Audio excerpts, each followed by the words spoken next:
Polite inquiries. Not yet. The Oval.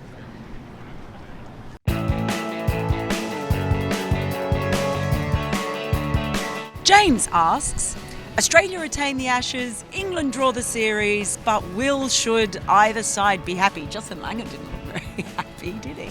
I didn't see him actually. Does he ever look happy? Yeah, he gets that wild, crazy-eyed smile that he does. When he's beaten his daughter at Uno. I think they were all pretty happy because they don't have to play cricket for a few days now. I mean, overall, they've both got something out of this summer. Australia, they retain the urn. That will go back. They'll maybe slightly the better side, but 2-2 also seems right. England have drawn everything and they've won one trophy and lost another. Funny that. It's kind of appropriate, isn't it? It's kind of very cricket that you can play for 5 months and everything ends in a draw. Dr. Anna asks, I was impressed with Root Broad's Steve Smith game plan, but does this mean he's been figured out?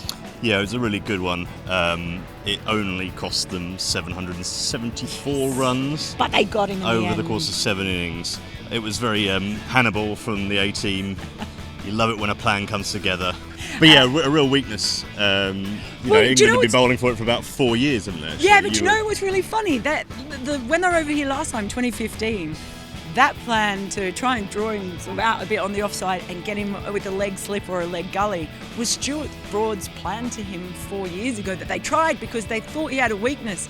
So there was some sort of amazing, lovely irony in the fact that they were almost back to the 2015 plan. And hey presto, it worked. Softly, catchy Smithy. Evan asks, do you think a fit Jimmy Anderson would have changed the result of the series?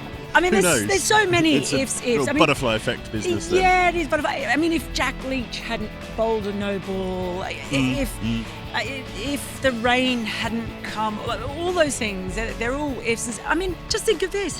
When would Jofra Archer have played his first test if Jimmy Anderson had been fully fit?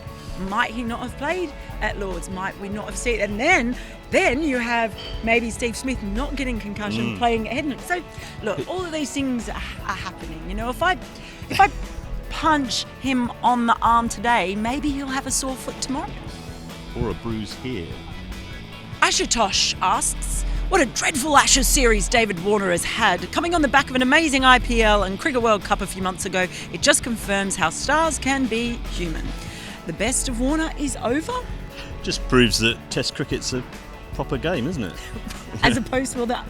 Are you against the Cricket World Cup? Are you against one-day cricket? Knocking it around, the white ball stuff. Proper cricket, this.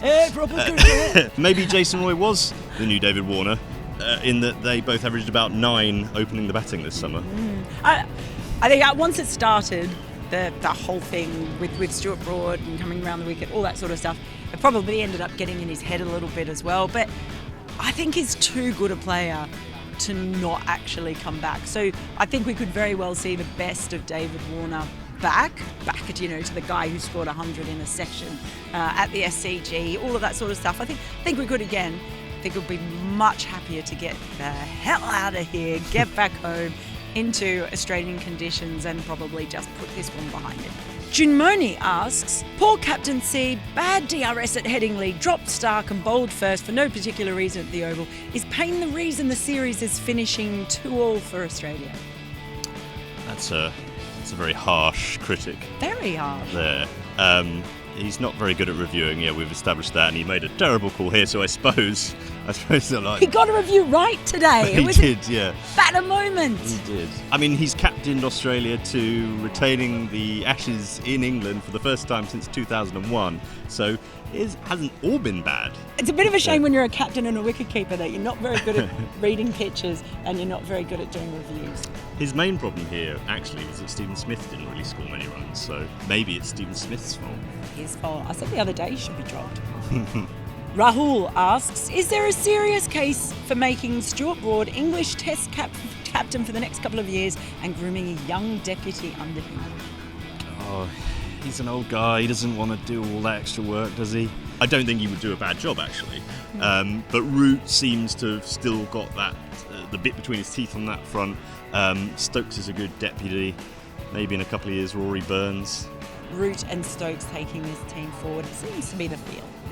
Abigato asks, isn't the Hobart Hurricanes reunion going to be interesting for Archer and Wade this year? They'll have a bit to chat about, although they might have talked it all out. They were talking so frequently out in the middle in this match. Although there were times when actually Archer wasn't talking, I think he was just staring, which is probably worse, isn't it? Johnny Bairstow and David Warner had the biggest bromance the world has ever seen. Yeah. There'll be novels and movies made about it, I think, in the IPL. So I think they'll be fine. Imran asks, when is Polite Enquiries returning post-Ashes? Maybe that's it forever. There's more cricket coming. No, right? that's it.